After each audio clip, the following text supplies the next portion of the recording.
Hi, everyone. Welcome back to the Joy Project. My name is Christa Avampato, and I am your host. I am so happy to be joined today by Rachel Josar. Rachel, welcome to the Joy Project. Thank you so much. I'm so excited to be here. And we actually got connected by the topic that we're going to talk about today. I did an episode recently for your podcast, and I wanted to know, before we jump into what brings you joy, I wanted to know if we could talk a little bit about your venture into podcast land as a new podcaster, what your podcast is about, and how you find people and what sparked you wanting to get into that world. Sure. My new podcast is called They Had Fun, and it's all about New York centric stories of having fun. And the idea came up for it. I kind of had it for a bit, just always being a big lover of New York and thinking it's the greatest city in the world and kind of always fighting anyone who would challenge that. Then the pandemic hit, and I thought, now this is really the time to talk about this. Everyone needs to remember all of the good times and the fun and the frankly, joy that we have in this city. I just thought now is the time to do it. So after a great deal of wrestling with myself on if I should and following through with it, I finally decided to. And it's been amazing seeing people just say yes for absolutely no other reason than I guess they really like New York, including yourself who agreed to be on my podcast. The way that I've been finding people to do it, as with you, is, I guess, kind of the best way to put it is sort of stalking. I'm not sure. I saw that you had this fabulous quote in the New York Times about pizza. It was such a perfectly written, beautiful, lovely quote about pizza and New York. And I read it and I was like, this is the gal for me. If I get this podcast together, I need to reach out to her and I need to ask her, would she be on this podcast? And can she talk to me about why she loves New York so much? Because your quote was so amazing. So yeah. I do love to wax poetic about pizza. And I mean, and who doesn't? So Exactly. I'm so excited for your podcast. I can't wait to hear people's stories about having fun. Like you, I also stayed in New York City through the entire pandemic, through the Yes. most harrowing times, and felt like the city had done so much for me in the course of my life. It was always my dream to live here. I grew up in upstate New York, and we would come down into the city, and I always thought, oh, someday New York City is going to be my home. And Mm-hmm. so it really, for me, brought out so many dreams and made so many dreams possible. And I thought, well, I can't abandon my city in a time when it really needs me. I'm really thinking of New York as like my family member. Oh, My yeah. dear I friend, mean, like having its personality. the number, it is weird, the utter like affinity and obsession I have with the city, because when all of that was going on and there was every article about like who's leaving, who's staying, is it worth it to stay, is it worth it to go, I was just in constant defense mode of like, we're never leaving and this city means so much, getting upset with people who were leaving, and the energy just kind of being like, sayonara, we'll figure it out without you. But I, at the same time, there was just so much happening that gave you a lot to believe in, and there was just no way to leave. It wasn't going to happen. And also I just loved it here so much. And I loved it. It's weird to say being around everyone, but the 7 o'clock claps and like all of those things, in that sense, feeling a sense of community and just like doing what we could, even when we couldn't do anything. It was so inspirational to just see everyone putting together. Specifically, I think about the restaurants and like how they just completely had to shut down, like very beginning, and the way everyone just jumped in of the GoFundMe's, like how can we support, like donating to the Restaurant Workers Federation, and just seeing everyone still come together in quotes and try to support the city as much as possible was really inspirational. And yeah, I wasn't going anywhere. Absolutely. And seeing people really come together, where in lots of other cities, I was hearing from friends that wasn't happening. Right. People Right. weren't coming together. They weren't necessarily supporting their local businesses. And I feel like even here in those very, very dark times, especially at the start of the pandemic, there was still a lot of light here, and there was still a lot of joy, and it was in the people, and it was Mm-hmm. in New Yorkers. And I would never bet against a New Yorker who really loves this city. That's a good bet. I think you're right about that. I wouldn't either. Wouldn't bet They've against got them. some they've got some gumption. That's for Exactly. sure. Exactly. Exactly. Yeah. And so I'm so excited about the podcast. I can't wait to listen. We will put the links and everything up on the website so people can Thank go you. and check out about fun times in New York City and fun times that Yes. people have had. Yes. And I want to jump into, there are so many things that bring you joy. You have a long and storied history with this city. Mhm. And I wanted to know if you could talk to us about something uniquely New York and something that brings you joy that has been in your life in a very meaningful way for a long time. So, Rachel Josar, please tell me what brings you joy. I'm going to go with the classic New York answer of pizza. Pizza.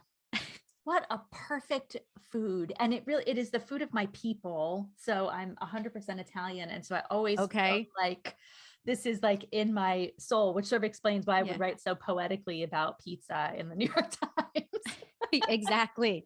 That's how we connected. That's Yeah. I it. mean, pizza brings so much joy to everyone, including myself. Honestly, I think my friends are perhaps a bit annoyed with my husband and I at this point when it comes to pizza because we're so sort of maniacal about it. Like, so we have the story behind our pizza obsession is this thing we do called Pizza Friday, which is exactly what it sounds like. We eat pizza every Friday. And this kind of started on a whim maybe 4 or 5 years ago.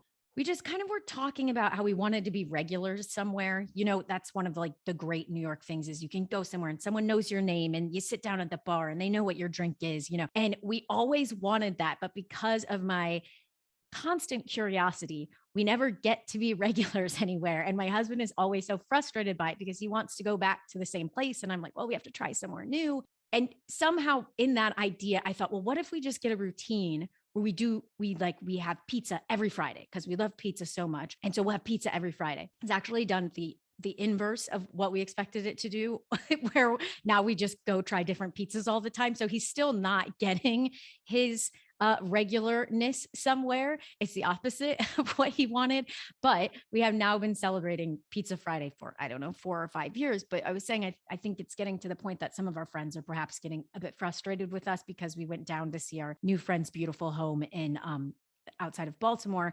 And it was a Friday that we drove down and she had made us this beautiful dinner. And as we were heading down, I texted and I was like, hey, is there anywhere by you that's good that we can get pizza? And she was like, no, like you're not in New York City anymore. Like there's no pizza here for you.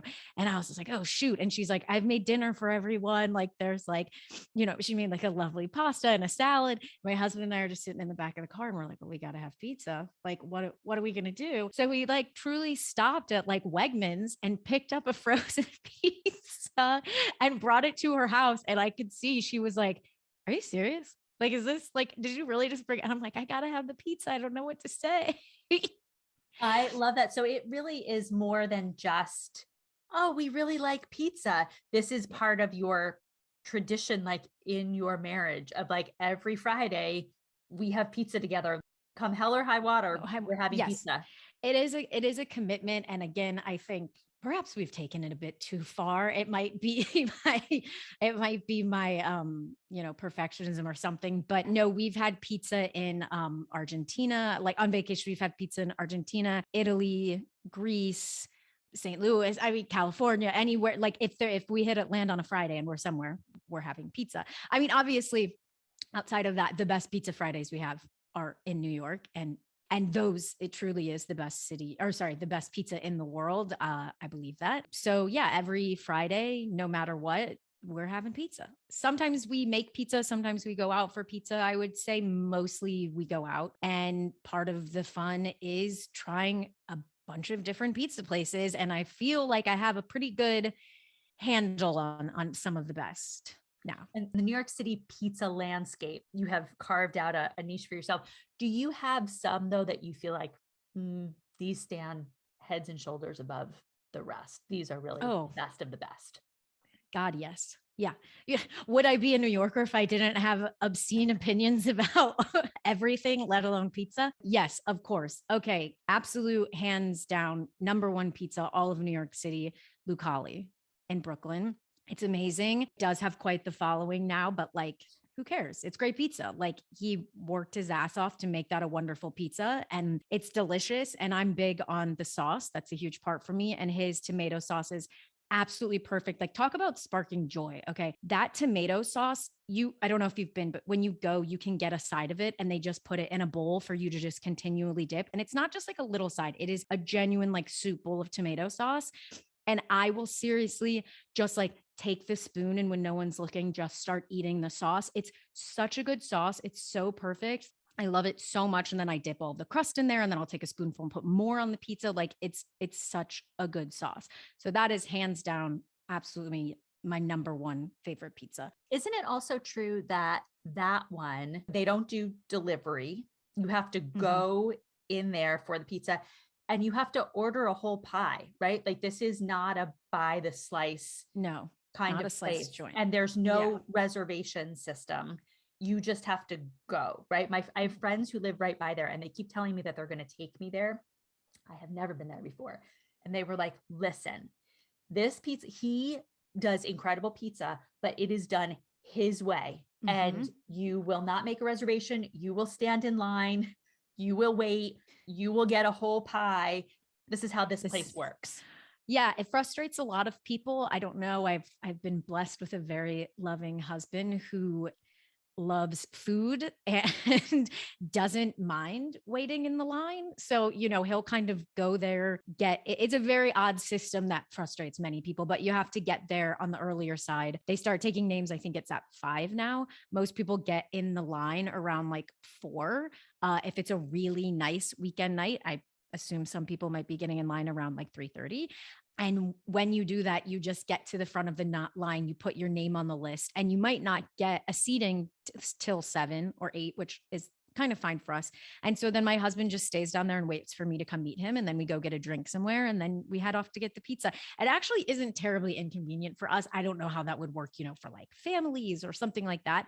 But I know a lot of times I read reviews and people are so frustrated by the system. I like that vibe of New York. That's like, this is our way of doing things and get in or get out. And it works so well for New York in so many facets of, we're good. Like if you don't want to come, you don't have to come. And they will be just fine. There will be a bunch of people outside of the very New York system of actually getting in. The pizza is truly phenomenal. And you can go to the front. I don't know how many they do a night because I'm sure there's a restriction on it, but you can get to go if you don't want to wait for the table. They only do a certain amount of pies a night. But if you get there in time, you can ask for one to go and then go around the corner and sit on a stoop with a beer. And I've done that too. And that's lovely. And is there anything more lovely than just like saddling up on a stoop in the middle of like beautiful Carroll Gardens and like opening up a box and having a slice? Like it's awesome. Yes, it's amazing. And I think he can demand that system because the pizza is so good, right? Like nobody does that kind of thing for mediocre pizza, right? Right. But he knows what he has. He knows the quality of it. And it's worth waiting for and worth doing it his way because it's so delicious. It's so good. You really should take your friends up on, especially if they live there, they can go get in the line real quick. They can go back, you sit at their house, like take them up on it. Yes. Outside of that, some of my other favorite pizzas, there's a wonderful, wonderful pizza spot in the Bronx called Louie and Ernie's, kind of like an old, that's a slice joint. It gets written up about a good amount, but it doesn't really get the traction everywhere else does. Maybe because of its location in the Bronx, it's not extremely close to the subway. You kind of have to walk a bit or jump on a bus, but they have an excellent pizza. I don't eat meat, but my husband does. He's obsessed with their sausage slice. I mean, I just think their regular plain slice is amazing. I have traveled there before, like it's not close to my house and it's worth it to me. If we happen to like be in a car coming down north towards the south and going through the Bronx, we'll like take a detour just to go there. Like that's excellent pizza. People ask us all the time because everyone's so aware this is our thing. I mean, 5 years of Pizza Friday. We've tried a lot of pizzas. It's a lot of pizza. So if you just want everyone's got their neighborhood slice place that they love. One of my favorites, we lived in Williamsburg forever, is Carmine's on Graham Avenue. And they just make an excellent slice. Wonderful, just plain slice, great sauce. On one half of it used to just be a slice joint that was there. And then they expanded, opened the thing next door and had more of like a sports bar, and you can sit down and get like wood fired pies. So they offer like both situations now. And it's just such a classic neighborhood place. Like there's a lot of like new kids who had moved in the neighborhood.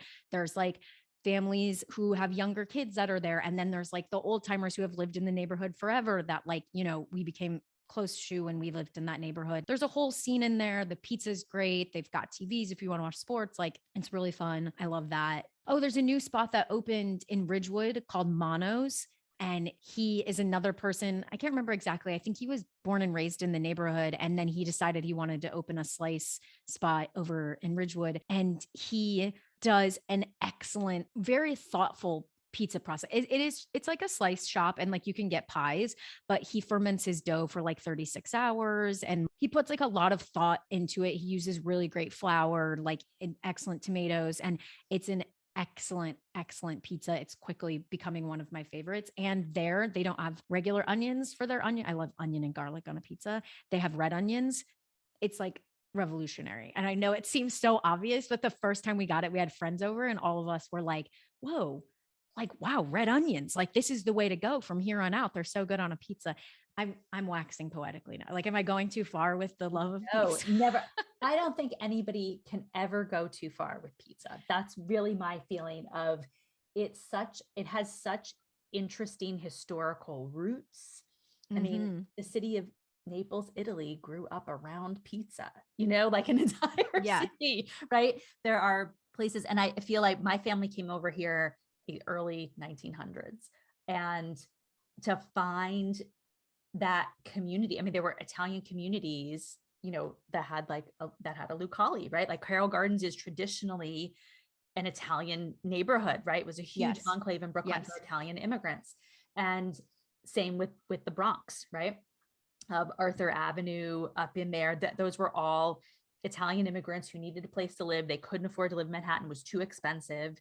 And their people were there. They could go and they could like speak Italian all day long. All of their culture and their history and their food was there. And I feel like what I love about pizza, it's like a really great pair of jeans where you can like dress them up or you can dress them down, right? Like pizza, Oh, yeah. you can have crazy gourmet toppings, like fancy fermented dough. Oh, we only Right. make our sauce with these kinds of tomatoes. You can have it be incredibly luxe, right? Or you can do, which is my personal favorite, is like, I just want to go to like a hole in the wall slice shop and eat like a piping hot cheese So slice good. on Mm-hmm. a white plain paper plate.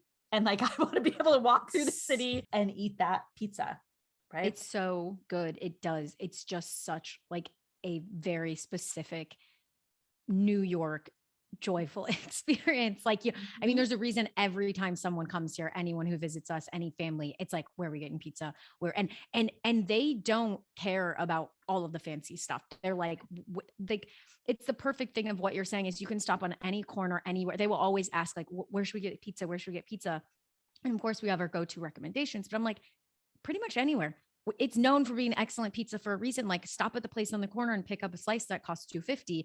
It's going to be excellent pizza most of the time. Yes, yes. And Yeah. I love the idea that historically the cost of a slice of pizza mirrors the cost of a Subway. So it's called the pizza fare. So that Okay. I always don't know about a this. slice of pizza is relatively the same amount of money that it costs to get on the New York City subway, all through the history of the New York City subway. So from the early 1900s all the way through, as you saw Wow. the price of a subway ride go up, a piece of pizza like went up too. And I think that's so interesting because it really does reflect like working roots, right? Of the For the people. labor community Mm-hmm. for the people. Exactly. Yeah. And I love that pizza has just such a storied history in the city. And I agree with you. I don't think there's a single neighborhood in New York that doesn't have multiple pizza shops, right? And Oh, you yeah. think like, oh, how good could the food in Times Square be, right? Where Times Square was not known as like a culinary capital, right? But some of the best pizza I've had, there's a place called John's Pizzeria in Times Square, and it's actually this huge, like cavernous place. And they make fantastic wood-fired pizzas. Like I've gone to birthday parties there. It's right in the theater district. So they get a lot of pre-theater, post-theater, actors and Okay. musicians and artists. Such a great place, and you wouldn't think it's smack in the middle of Times Square, and you think like, oh, are we really going to get good pizza in Times Square? And you actually are. Yes, in every single neighborhood in my neighborhood on the Upper West Side, we have Motorinos. We have Oh yeah. Mama's too. Oh, Mama too is Also a great so place. good. Yes. So I So feel good. like there are really fantastic places everywhere. And is it true that you are really a red sauce cheese slice Yes. person, Yeah. right? I'm not messing around with pizza that doesn't have red sauce on it. That's not for me. It's like getting into dessert without chocolate. I don't do that. Oh, wait, I take that back. There's one place that has a great, and that's just my like preferences. It's not like there's anything wrong with that, but there is one place that has a great white pie that I like. And I was quite surprised that I actually liked it because I want the red sauce. But Best Pizza, also in Williamsburg, he makes a white pie that has sesame seeds on the crust, caramelized onions, and what cheese does he put on there? I don't know, but it's an excellent white pie. And I wouldn't normally have gotten it on my own, but I think we were with people and they got like a regular one and they got that. And so I tried it and I was like, oh my gosh, this is so good. So, And it's called Best Pizza, BEST. yeah. And Best. his name, who runs it, he has a TV show about pizza. His his name's Frank. I can't think of his last name right now, but it is a really good just slice. But I think it's funny what you're saying about every neighborhood, because I think that's the thing with New Yorkers is I can sit here and say what my favorites are and whatever, but like a lot of times what your favorite is your neighborhood place because they're all so good, but like those places mean so much to you and they're the ones you go to the most often. I have friends who live in all different neighborhoods and inevitably their favorite pizza is most likely the one that's their neighborhood slice, which I think is lovely. And also it's just how it works here. There's a lot of personal history, I feel like, in pizza. Like I grew up very, very poor in Hudson Valley, and it was a big deal for us to get pizza, once a month on a Friday, like when we could afford to get it. And we would always get a Sicilian pie with pepperoni. And it was from this place called Three Guys Pizzeria. And I went to school with their kids. He had been the Guerriero family. They had been there forever in our tiny town of Highland, New York in the Hudson Valley. And for me, when I have a slice of pizza, it sort of takes me back. It was a joyful thing about even though my childhood was difficult, having pizza and getting that reward of having pizza was such an important thing for us. And I can literally close my eyes and can like that scent of that specific pizza comes flooding back to me. I can see the little Italian man like flipping the pizza on the cover of the white cardboard box, like having the little like plastic table tent so that the cheese doesn't stick to the top of the cardboard box, like all of those things of when I was a kid. And so I think every time I have a piece of pizza, it takes me back to that joyful time. Yeah, transported to that. Yeah, what a memory. Like what a like astute memory that can just bring you back to something. I love that. And I think food in general can do that, right? Like there's so for sure. Yeah. In a way. It's one of the reasons that I love food, and I love that we are a foodie city and have been for a long time. And it's people's dreams, chefs' dreams to come here and work in a top restaurant, open a restaurant. I feel like one of the most wonderful things about the city is that we can get any kind of food anywhere at any time of day or night. So when people come visit, I'm like, what kind of food do you feel like? They're like, oh, I don't know. Like, what are you known for? I'm like, for everything. We're literally known for everything because there's so many people who, like my family did, made their first stop in New York City. And a lot of them just stayed and, grew these different communities. I just went to Veselka, the Ukrainian restaurant on the Lower East Side. I had never been there before. And I said to a friend of mine, she wanted to take me out for a birthday brunch. And she was like, oh, where do you want to go? And I was like, I want to support the people in Ukraine. I want to support the Ukrainian community because we have a lot of Ukrainians here in New York City on the Lower East Side. And so getting to walk in there was like going into a small Ukrainian restaurant. Like so much of it, the man who started it many, many years ago when he emigrated to the US, this was the same type of restaurant he had back in Ukraine. And so if it's that kind of feeling of being able to be transported to Ukraine during that time, and they couldn't bring a lot of things with them, but they could bring Ukrainian cuisine with them. Right. And we could support Ukraine and the Ukrainian people by eating there. And I think that that's also true for many immigrants in New York. It's their way into the economy is through food. And it's through restaurants, right? And it's how they're able to start to rebuild their lives here. And that's been the history of food in the city for as long as the city has been a modern city.